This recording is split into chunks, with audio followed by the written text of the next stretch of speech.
Starting to get the personal statement and everything together. I know that for the personal statement, it's good to kind of go off of one experience or story, something that has, kind of a learning lesson to it, I guess, to use for the personal statement. I just wanted to know if you could add on to that point for the personal statement writing.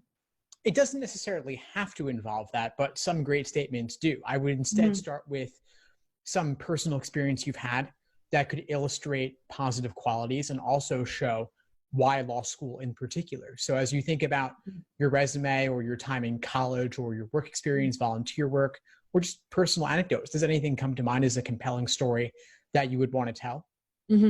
Yes. So I went to grad school after undergrad. So I did kind of want to use something from that to write the personal statement, I guess, just in terms of building on to undergrad experiences, building on to undergrad education, to kind of use that to stand out in a way. But other than that, I don't really know what more to add from there. Okay. Well, in your grad program, did you do any kind of particular research that might have been legal in nature or relate to the law in some way?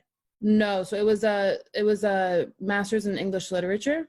So it was more so like I did write a thesis at the end, kind of like as a culmination to the program, but nothing was legal in nature. Okay, well, I'm speaking very broadly here because there are things like analyzing difficult, dense text, drawing connections between things, interpreting situations in terms of general principles. Right. That's what I wanted to kind of go off of for sure, because that's, what I excelled at for those 2 years and what I kind of polished and perfected. So I did want to use that probably to kind of, start up the personal statement.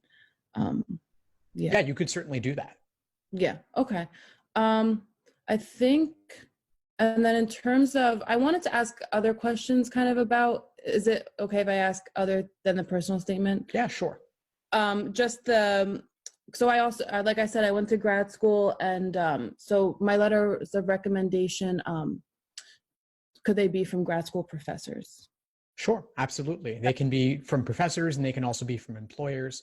It's good to have a mix if you can, but the academic is actually a little bit more important a lot of the time because law school is academic in nature. So the professors rather than the employers? No, I'm saying that both are good. If you can get one of each or two of one type and one of the other, that's great. Okay. But overall, the academic is typically more important because law school is academic in nature. Okay. And then I wanted to also ask about, I see a lot about the diversity statement on the Facebook page.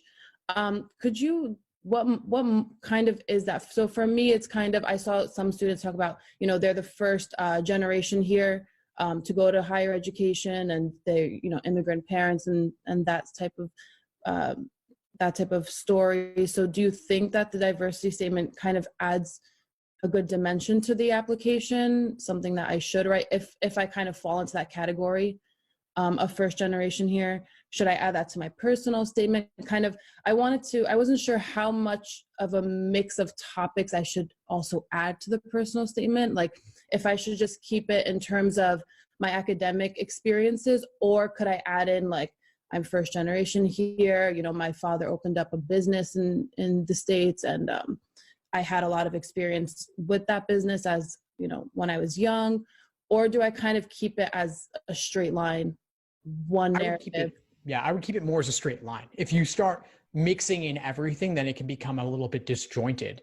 Right. And you don't have that much space. So I would keep them separate. I can't see an obvious way in which like your personal background with your father's family business relates that much to what you did in your grad program, right? Like they're not that connected. So I would keep them separate. Use the diversity statement as a place to talk about that. And the diversity statement, initially, of course, it had a certain intention to particularly be a place for underrepresented groups to have a voice. But the definition has kind of broadened to diversity in general, which could be virtually anything at all. So first generation certainly falls within that bucket. Being from an immigrant family certainly falls within that bucket as well. Okay. So kind of Okay, so I could use diversity statement kind of as different than what's in the personal statement. Certainly. Another question I want to ask. Personal statement kind of could be the same for all schools, or should I change something for a particular school for that application in the personal statement? Generally speaking, there's no reason to use different versions for different schools, and that can kind of overcomplicate things if you were to do so. Mhm. So unless they're asking very different things, which they typically don't, I think you can Okay. typically just use the same one for all. Okay. Okay. And then I wanted to ask about the addendum for low LSAT. Sure. You think that's also worth putting in there? Well, tell me more about it. So I studied it a long time for the LSAT, and I think it's, like it's done, that's it. Like, score is what it is, and I don't think it's practical for me to take it again. So I just don't know what people say. I don't want to write something where I'm making excuses for the low LSAT. I did what I could kind of thing. So what more do people write for an addendum for a low LSAT other than, like, what is there to write? Like, where do you start with a document like that, I guess? Sure. Well, if you don't have much to say about it, then I just wouldn't write one. Mm-hmm. Their answer will typically be, well, retake. The numbers, Right. The numbers are the numbers. Right. Okay. However, if you had low SAT or ACT scores that did not reflect your undergraduate GPA, or let's say for your master's program, did you take the GRE for that? Yes. And was your GRE lower than your ultimate grades might have reflected? Yes. Okay, so there you have an argument. You can say, I'm not that great at standardized tests. I took the GRE. I was in this low percentile, yet my GPA was much, Right. much higher. Right. So therefore, my grades don't always reflect my potential. My test score doesn't reflect my potential. Or you could say, I had low SAT or ACT scores for undergrad applications, but my undergraduate GPA was significantly higher than those grades would have than those test scores would have suggested. Right. Okay. Okay. There you have a compelling argument, and you could write Right. that. Okay. I think I could, that could work for me. Yeah. Okay. I think, just looking at my notes, personal statement length is usually 2 pages, or is that on the application? Is that detailed on the applications themselves? Yeah, they will detail it, but a good general guideline is 2 pages, double spaced. Okay. And of course, 12-point font, don't mess with the margins, nothing like that. Very straightforward. And I would recommend writing a rough draft of approximately 3 times that length, just free writing it, not editing while you write, and then later cutting it down so that it's jam-packed full of important information. Okay. I think that's it. Awesome, Carol. Well, thank you very much, Steve, for everything. of course. Before we sign off, what would you say is the biggest insight you got from our call today? I think the biggest insight is just clarification of things I had no idea about before.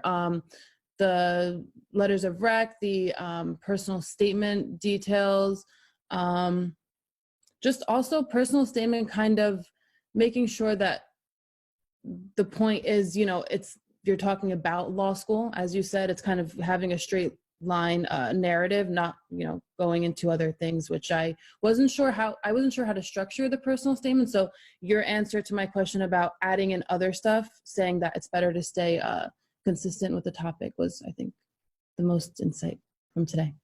Awesome. Well, keep in touch and let me know if I can help in any way moving forward. Thank you so much, Steve. My pleasure. Take care. Thanks for tuning into the show. Please subscribe if you haven't done so already to be notified of new episodes as I release them. And feel free to reach out if you need anything at all as you move forward with your prep. I'm happy to help however I can. In the meantime, I'll wish you all the best and take care.